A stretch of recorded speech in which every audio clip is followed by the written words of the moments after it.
시편 126편 1절부터 6절까지 말씀입니다.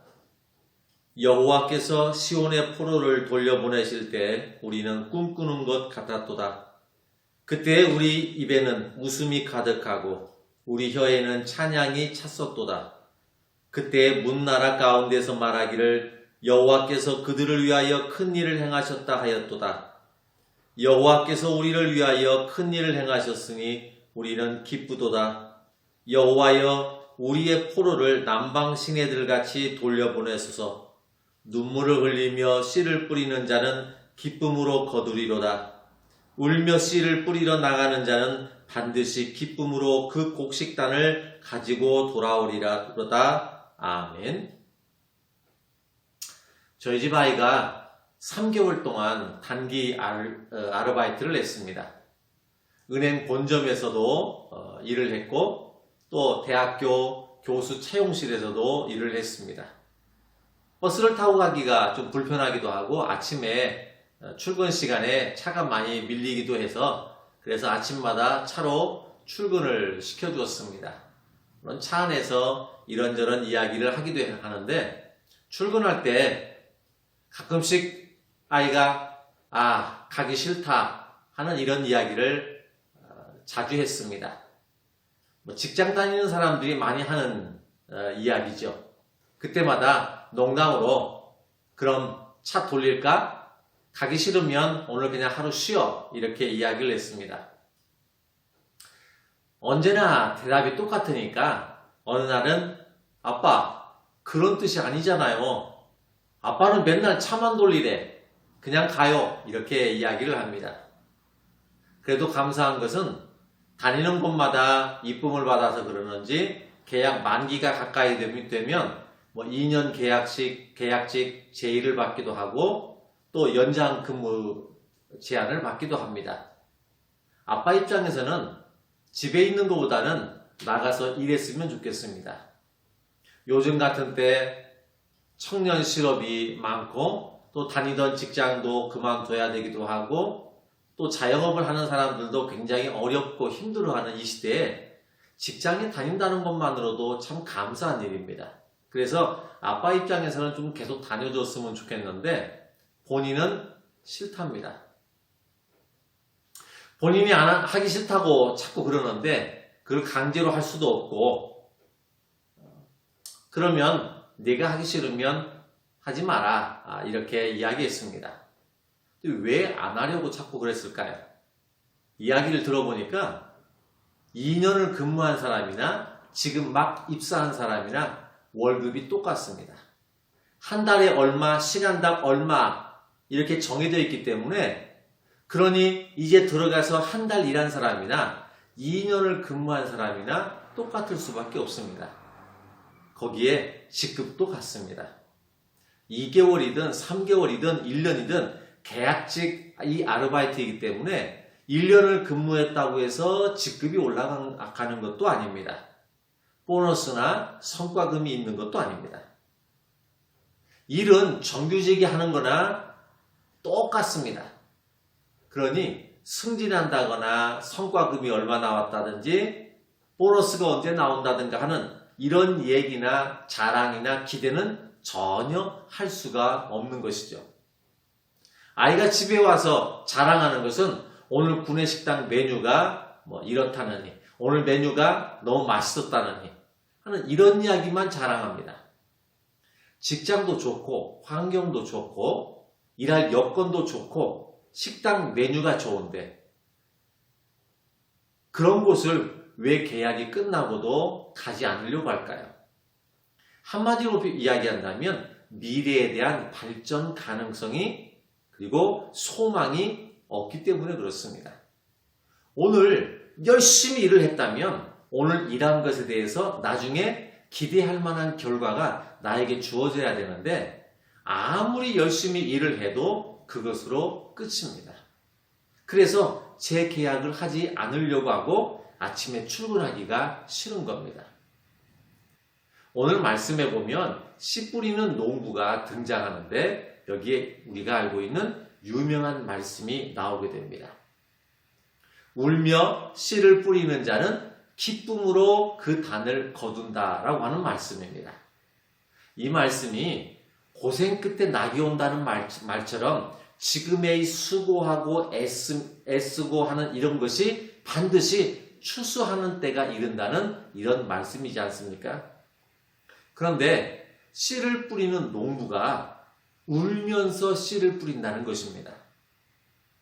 그럼 거둘 때를 생각하면 기대가면서 뿌려야 되지 않을까요? 나중에 거두는 걸 생각하고 수확할 걸 생각하면 많이 기대하고 생각하고 그러고 씨를 뿌립니다. 그런데 이 농부는 이상한 것이 씨를 뿌리는데 울면서 눈물을 흘리면서 씨를 뿌린다는 겁니다. 여러분 주변에 농부가 씨를 뿌리는데 울면서 씨 뿌리는 농부 보셨습니까? 보기가 어렵습니다. 왜냐하면 농부들은 울면서 씨를 뿌리지 않습니다. 그런데 이게 무슨 말씀일까요? 오늘 말씀해 보니까 울며 씨를 뿌리는 자는 눈물을 흘리며 씨를 뿌린다라고 이렇게 이야기를 합니다. 그 배경을 보려면 1절 말씀부터 한번 봐야 될 것 같습니다. 자, 1절 말씀에 표현해 보면 여호와께서 시온의 포로를 돌려보내실 때 우리는 꿈꾸는 것 같았도다 그랬습니다. 지금 현재 이스라엘 백성이 나라가 망하고 바벨론 나라에 망하고 바빌론의 포로로 잡혀가 있는 상태입니다. 그 포로로 잡혀가 있는 상태에서 70년 동안 노예 생활로 포로로 지내다가 하나님께서 건져주신 분에 의해서 그래서 포로 생활을 끝내고 망했던 나라 이스라엘로 다시 귀환을 하게 됩니다. 그 순간을 표현한 말입니다. 얼마나 좋으면 꿈꾸는 것 같았다 이런 표현을 할까요? 저는 이 표현이 이해가 됩니다. 85년도에 군대에 입대를 했습니다. 꼬박 30개월을 군 생활을 했는데 13개월 만에 처음으로 휴가를 나왔습니다.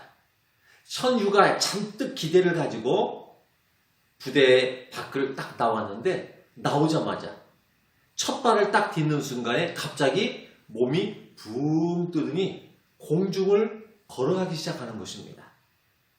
제가 걷는 게 아니었습니다. 하늘을 나는 기분이 이런 거구나.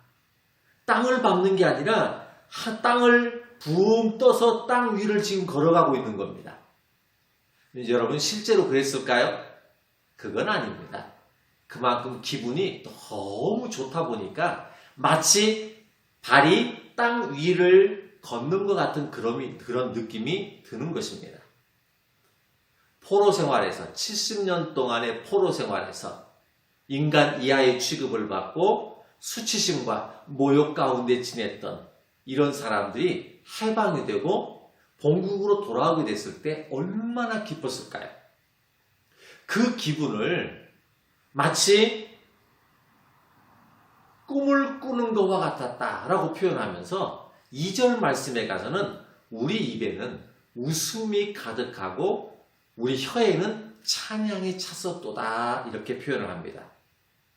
입에서는 웃음이 저절로 나오고 나도 모르게 입에서 찬송이 저절로 나오게 되더라는 것입니다. 대학교에 처음 입학을 했을 때 입학하기 전에 면접을 보죠. 시험을 치르고 면접을 봤는데 면접 시간이 오후 1시였습니다. 그래서 1시에 면접 장소를 찾아갔습니다. 노크를 하고 문을 열고 안에 들어갔는데 안에 몇몇 사람들이 서서 뭔가를 정리하고 있었습니다. 안에 서 있던 사람이 노크를 하고 들어간 저를 보더니 어떻게 찾아왔어요? 라고 이야기를 했습니다. 그 말을 들었을 때 보통 면접을 한다고 했을 때 예상 문제를 생각하고 가죠. 이것을 질문하면 어떻게 대답해야 되겠다라고 하는 것들을 생각하는데 그 당시에는 이랬습니다. 이 학과에 왜 지원을 하게 됐습니까? 라고 이렇게 물어본다면 이렇게 대답해야 되겠다라고 하는 생각이 있었습니다. 네, 어렸을 때부터 관심이 많았고 그 꿈을 계속 꾼 상태로 여기까지 왔습니다. 많은 이런 내용들을 준비해서 갔습니다. 노크를 하고 안에 문을 열어서 빼꼼하니 쳐다보면서 들어갔더니 무슨 일로 오셨나요? 라는 이런 질문을 했습니다. 순간 너무 긴장하고 그래서 연습했던 것을 이야기했습니다. 어렸을 때부터 관심이 많았고 그 꿈을 계속 키워왔습니다. 안에 있는 사람들이 뭔가 좀 어리둥절한 표정에 아니 그게 아니고 여기 무슨 일로 오셨나요? 라고 이렇게 질문을 했습니다. 아차 싶었습니다. 그래서 면접하러 왔는데요. 그러자 면접 다 끝났습니다. 라고 이야기했습니다. 아니 저는 1시에 면접한다고 해서 지금 시간 맞춰서 왔는데요. 라고 이야기하고 면접할 수 있는 통지서를 보여줬습니다. 이 통지서 가만히 보니까 하도 접었다 폈다를 해서 접어져 있는 이 부분이 11시인데 이 접어져 있는 부분에 일자가 지워져서 1시로 봤던 겁니다. 11시에 와서 면접을 해야 되는데 저는 1시로 착각을 하고 1시에 찾아갔습니다. 사정사정해서 면접을 겨우 받기로 했습니다. 왔으니까 그럼 면접이나 합시다 라고 이야기해서 면접을 했습니다. 그런데 첫 번째 질문이 이거였습니다. 우리 학과에 왜 지원을 하게 됐나요? 라고 물었습니다. 아까 대답했잖아요. 어렸을 때부터 관심이 많았고 그 관심을 계속 꿈으로 가지고 키워왔습니다. 그걸 아까 대답했잖아요. 그런데 다른 말이 생각이 안 나는 겁니다. 바짝 긴장도 한 데다가 다른 말이 전혀 생각이 나지 않아서 똑같이 이야기했습니다. 네, 어렸을 때부터 관심이 많았고 그 관심 많았던 걸 계속 꿈을 가지고 키워왔습니다. 면접이 끝나고 나오는 길에 이 멍청이 내가 왜 그걸 똑같이 대답했을까? 나는 이제 떨어졌다라고 생각을 했습니다. 합격자 발표 날이 됐습니다.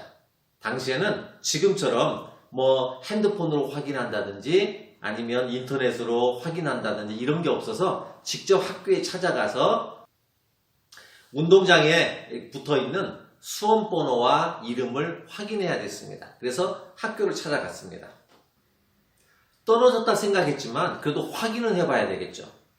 가서 확인하고 수험번호하고 이름을 살펴봤는데 거기에 제 이름이 있는 겁니다. 얼마나 기분이 좋은지 이름을 확인하고 돌아오는데 계속 저도 모르게 입이 벌어져서 다물어지진 않습니다. 버스를 타고 오는데도 희죽희죽거리고요. 너무 기분이 좋아서 그냥 저도 모르게 계속 희죽희죽 하면서 집에까지 왔습니다.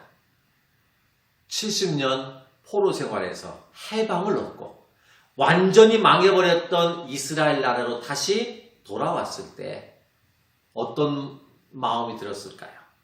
마치 꿈꾸는 것처럼 느껴지고 저절로 입가에는 웃음이 띄는 것은 당연한 일이겠죠. 그만큼 기쁨이 크기 때문에 그렇습니다. 이것에 대해 2절에서도 여호와께서 큰 일을 행하셨다. 3절 말씀에도 보면 여호와께서 우리를 위하여 큰 일을 행하셨다라고 고백하고 찬송을 합니다. 여러분 얼마나 좋을까요? 여러분들 삶 가운데서도 내가 예상하지 못했던 내가 전혀 예측하지 못했던 정말 놀라운 일이 하나님을 통해서 일어나서 그래서 여러분들도 여호와께서 큰 일을 행하셨다. 하나님께서 나에게 큰 일을 행하셨도다. 이렇게 고백하고 나도 모르게 입에서 찬송과 감사와 기쁨의 고백, 마치 꿈을 꾸는 것과 같은 이런 모습과 그리고 입가에 웃음이 떠나지 않는 그런 모습이 여러분들에게도 있으시길 바라겠습니다. 그런데 4절 표현에 보면 이상한 표현이 나옵니다. 여호와여 우리의 포로를 남방 시내들 같이 돌려보내소서. 여기 표현해 보면 우리의 포로를 돌려보내소서라고 이렇게 표현을 합니다. 아니, 돌려보내셨나이다. 이게 아니라 돌려보내소서라고 이렇게 이야기합니다. 이 표현을 본다면 지금 현재 이스라엘 백성들이 본국으로 돌아간 걸까요? 아니면 여전히 포로로 잡혀있는 상태인 걸까요? 1절부터 3절까지 표현해 보면 마치 우리가 꿈을 꾸는 것과 같습니다. 입에는 웃음이 띄어서 떠나질 않습니다. 하나님께 감사하고 저절로 찬송이 나옵니다. 이렇게 이야기한 걸 보면 하나님께서 해방시켜 주셔서 본국인 이스라엘로 온 이런 표현인데, 그런 줄 알았는데 4절 표현에서는 우리를 돌려보내주세요 라고 표현합니다. 아니, 1절부터 3절까지 표현하고 4절 표현하고 정반대의 표현이거든요. 그럼 이 표현은 어떤 의미일까요? 지금도 이스라엘 백성들은 바벨론의 포로로 억압당하고 힘들어하고 있는 상태다라고 하는 것을 이야기하는 것입니다. 아직 돌아가서 꿈꾸는 것 같은 그런 모습을 기대하고 있지만 아직 이루어지지 않았다라는 이런 표현입니다. 여전히 억압받는 상태에 있다는 것이거든요. 자, 그러면 왜 1절부터 3절까지는 이런 표현을 했을까요? 그것은 믿음의 눈으로 바라봤을 때 상태를 이야기하는 겁니다. 다시 말하면 지금 현재 4절 표현에서는 지금 현재는 여전히 바벨론의 포로로 있고 노예로 있고 억압과 수모와 힘들고 사람 이하의 취급을 받는 이런 상황이 계속되고 있지만 하나님에 대한 믿음을 가지고 하나님을 의지했더니 하나님께서 눈을 열어주셔서 믿음의 눈을 가지고 그들의 미래를 볼 수 있도록 해주셨다라는 것입니다. 그 미래에 그들이 봤던 모습은 어떤 거냐? 지금 현재는 포로로 있지만 미래의 모습은 그들이 해방과 자유를 얻어서 본국에 돌아가 있는 바로 그 모습을 보게 됐다는 것이죠. 현실은 바벨론의 포로입니다. 그러나 믿음의 눈으로 바라보니까 자신들은 벌써 포로 생활이 끝나고 본국으로 돌아가고 있는 그 모습이 보여지더라는 것이죠. 그 모습을 보니까 너무 기쁘고 너무 행복해서 감사하고 즐거워해서 마치 꿈을 꾸는 것과 같은 그런 느낌을 갖게 되더라는 것입니다.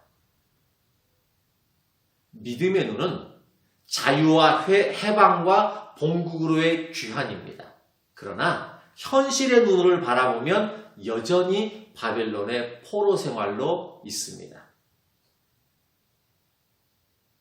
우리가 현재 굉장히 어렵고 힘든 이런 세월들을 지금 살아가고 있습니다. 언제나 되면 이런 상황이 끝날까요?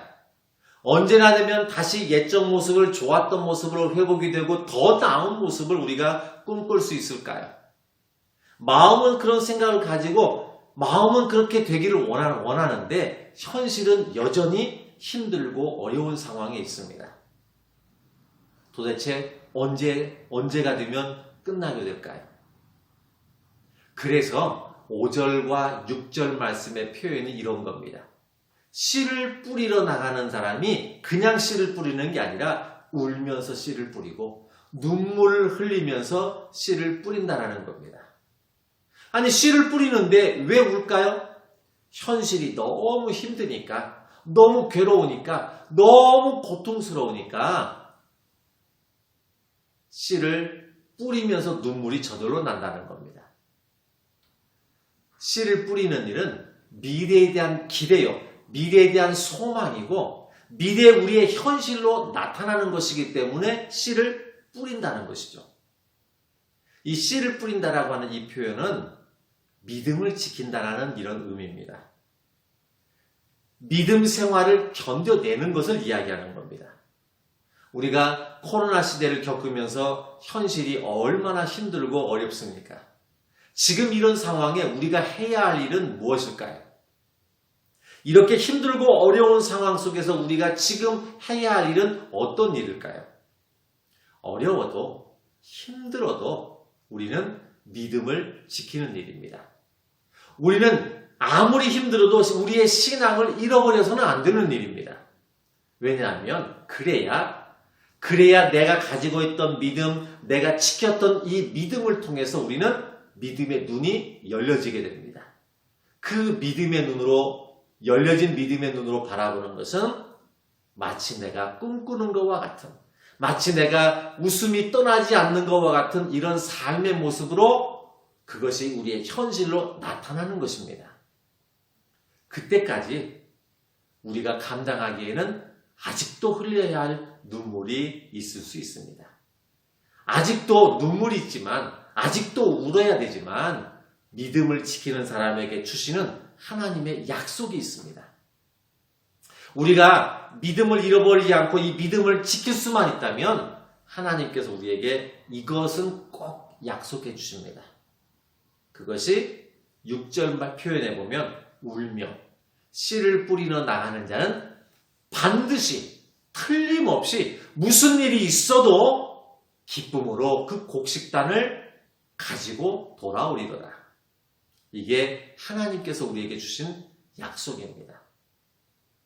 내가 믿음의 눈으로 바라보지 않으면 우리는 꿈을 꿀 수가 없습니다. 입에서 웃음이 나올 수가 없습니다. 우리가 지금 아무리 힘들어도 현재 이 어려운 상황이 있어도 지금 우리가 해야 할 일은 믿음을 지키는 일입니다. 지금 믿음을 지키는 것 현실 속에서 굉장히 힘들고 어려울 수도 있습니다. 얼마나 힘들면 울며 눈물을 흘릴까요? 그래도 씨를 뿌리는 일은 계속 해야 된다는 이야기입니다. 왜냐하면 그래야 내가 꿈꿨던 대로, 내 눈을 열어서 보여주셨던 대로 내 현실에 나타나기 때문에 그런 거죠. 반드시 틀림없이 거두게 된다는 것입니다. 거둘 수도 있다, 그 말이 아닙니다. 틀림없이 거둔다 했습니다. 지금 우리에게 필요한 건 뭘까요? 왜 울며 씨를 뿌려야 될까요? 남 모르는 눈물, 남이 알지 못하는 그런 아픔이 있어도 믿음을 잃어버리지 않아야 됩니다. 그 믿음을 잃어버리지 않기 위해서 흘리는 이 눈물이 결국은 우리로 하여금 반드시 거두게 하는 이 결과가 있기 때문에, 그래서 오늘 힘들어도 조금만 더 견뎠으면 좋겠습니다.